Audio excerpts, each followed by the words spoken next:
Center on this Sunday morning. Frustrated, it actually worked pretty well for Tiger yesterday. Penalized for the third time this season on Friday. He was able to make a move. He rattled off 6 birdies on 7 holes yesterday. Here on the second shot on the par 4 10. Puts that one within inches. A 66 on the day. He is at 9 under, 4 strokes back. Steve Stricker, second shot here on the par 4 15. And wouldn't it be nice to know what this feels like? From 99 yards out, that's an eagle.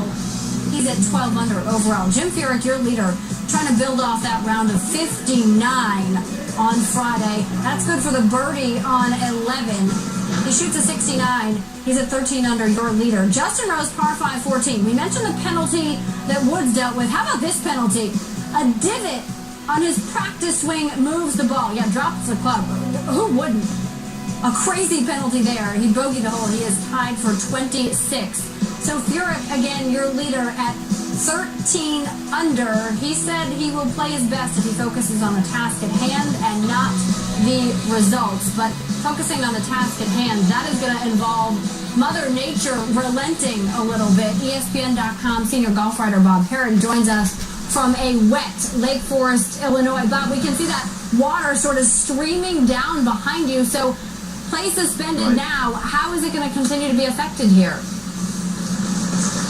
Yeah, it doesn't look good. I mean, the reason they suspended it was because the golf course had become unplayable in certain places, and it's hard to believe it's going to get any better if it continues to rain. They could play in this rain.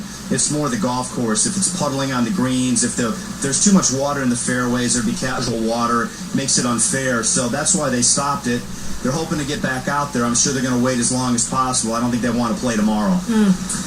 Tiger, frustrated seemed to work for him yesterday. It turned into a round of 66 for him and really put him into contention to possibly win this championship. But he was clearly frustrated about that 2-stroke penalty. What did he have to say about that? Yeah, no doubt. He's upset about it. He feels that he should not have been penalized. And if you read the rule book on this, and golf's rules are tricky, they're complicated, there's a ton of them, but that rule is a ball is deemed to have moved if it leaves its position and comes to rest in any other place. Tiger clearly feels that is not what happened. I was pretty hot because I felt like that as I said, nothing happened. I felt like the ball oscillated, and that was it. And I played the rest of the round and grinded my tail off to get myself back into the tournament, and then go from 5 to 7 behind. That was tough. I fought back today, which was not easy to do. Today was a tough round, but I fought and got myself back within striking distance. That is the case. Tiger's only 4 behind. Jim Furyk, the leader, he's in 5th place solo. 6 times in his career, he's come from 4 or more back to win a tournament. The big question now is if he's going to get a chance to do it today. That certainly remains to be the question. 3 years since Furyk has won a tournament. Bob Heron trying to stay dry out there for us in Illinois. Thank you much, Bob. In 2001, Kent State beat Miami of Ohio 24-21. Big Ben Roethlisberger was a redshirt freshman that year, and he was sacked 5 times in the loss. 4 by James Harrison. Who knew? Monday night's Steelers-Bengals game will be the first time that these two will play against one another, and with Marquise Pouncey done for the season, the player that Harrison believes was Pittsburgh's best on offense, the two might get to know each other intimately once again. Harrison isn't much for talking about what he might do, but that didn't stop John Gruden from asking in our Sunday conversation.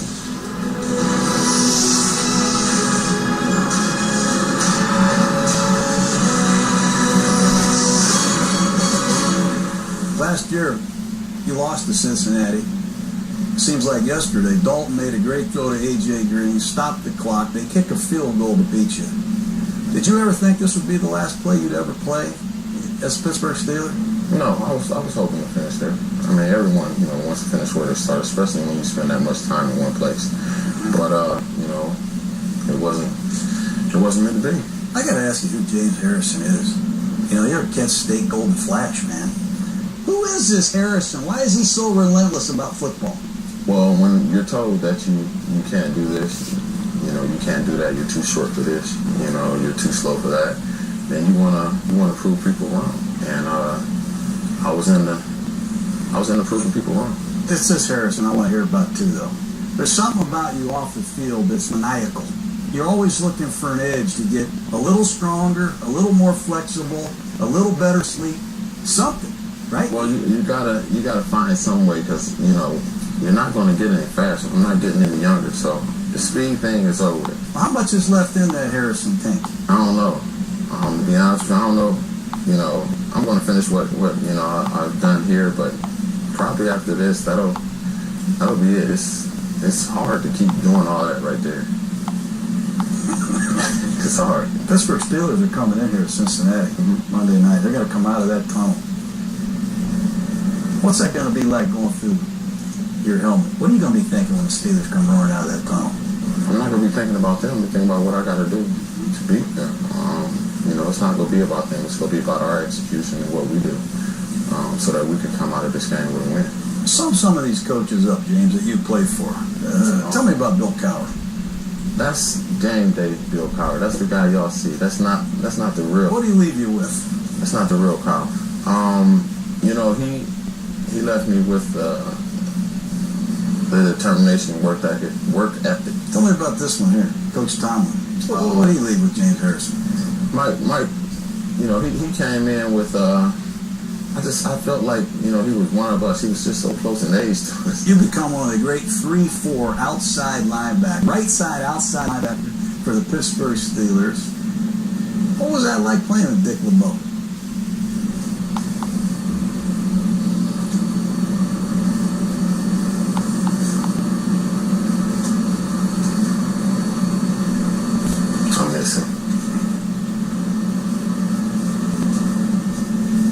Kind, isn't he? That's awesome, man.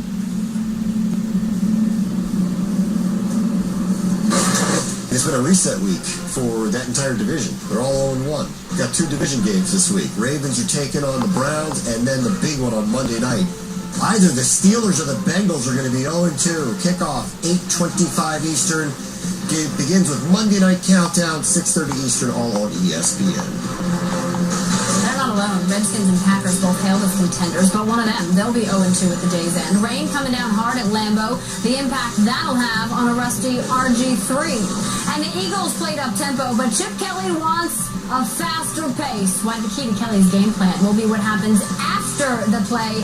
Sal Pal, you know it. He's got props.